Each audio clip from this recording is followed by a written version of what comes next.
George Eaton from the New Statesman. George, what's your view on this? First of all, we've had so many tweets on this afternoon. Not really divided opinion, but first of all, intrigued to know what you think. Yes, I think it's wrong to try and draw any lessons for welfare policy from what is an unusual and extreme case. In fact, in this instance, Philpott's wife and girlfriend were both in work. So they were claiming benefits legitimately. The benefit cap the coalition has introduced wouldn't have applied to them. The problem here was that their benefits, like their salaries, were being paid into his bank account. So it's not the welfare state that's the guilty party here. It's a violent, misogynistic man who sought to dominate the lives of the women and their children. Ruth Porter? It's absolutely the case that the Philpott situation probably tells us a lot more about failures in the criminal justice system and failures in social services than it does about the welfare system.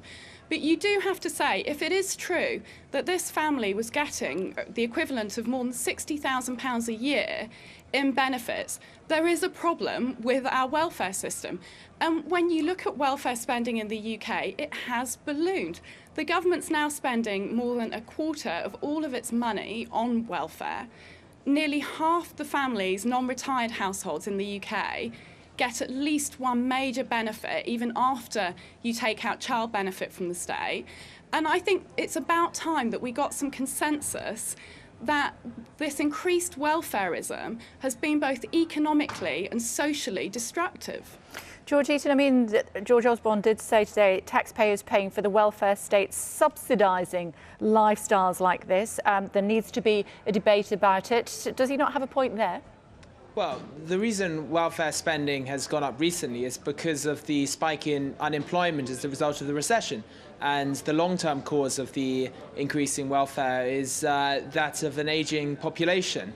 This idea that it's welfare families, families of scroungers that are to blame for increased spending is nonsense, actually. There are only 4% of families on job seekers allowance have more than 2 children, and only 1.5% of benefit claimants have never worked in their life.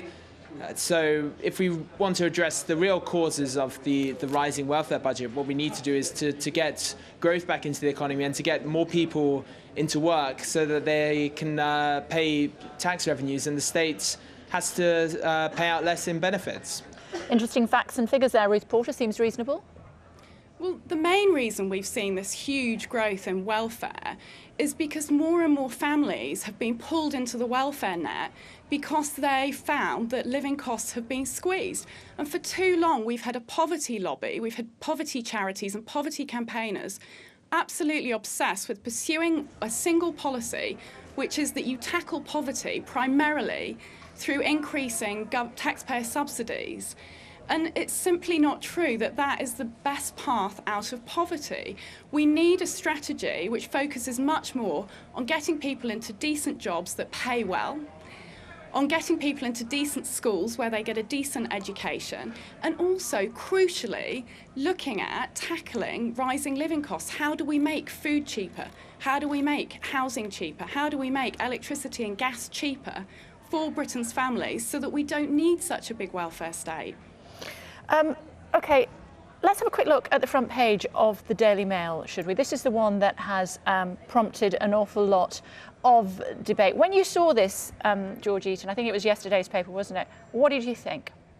I was disgusted by it, actually, as I think quite a lot of people were. I think to suggest that the welfare state, that the welfare system was in some way responsible for the death of these children was absurd, and I think our focus really should just be on what a cruel and unusual tragedy this is. And I think to try and make political capital out of it is entirely wrong. What did you think, Ruth, one of our national newspapers using this illustration to highlight views on the welfare state? Do you think it was although it was very blunt, do you think it was a reasonable point to make?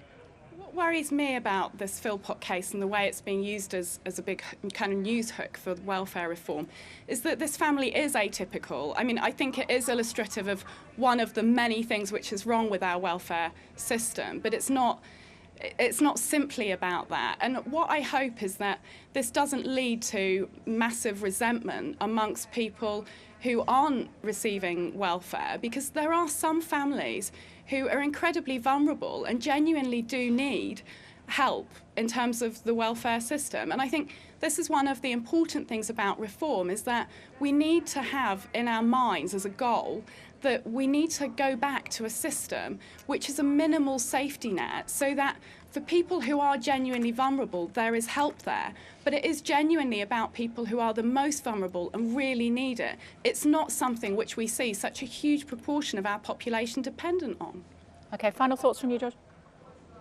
I think we need to get away from the idea that you cut welfare spending by clamping down on scroungers, when in reality there are very few families with who are living a life on benefits, as George Osborne puts it. If we really want to tackle the rising welfare bill, we need to build more affordable housing. We need to get more people back into work. Ensure that they're being paid a decent wage, so that the state doesn't need to top up their pay in the form of tax credits. Unfortunately, at the moment, the government and George Osborne and Ian Duncan-Smith are talking a lot less about that and a lot more about clamping down on so-called scroungers, which makes for good politics, but it's bad policy, and it's not going to make a significant difference to the deficit that they're supposedly so keen to reduce. Okay, final word from you, Ruth?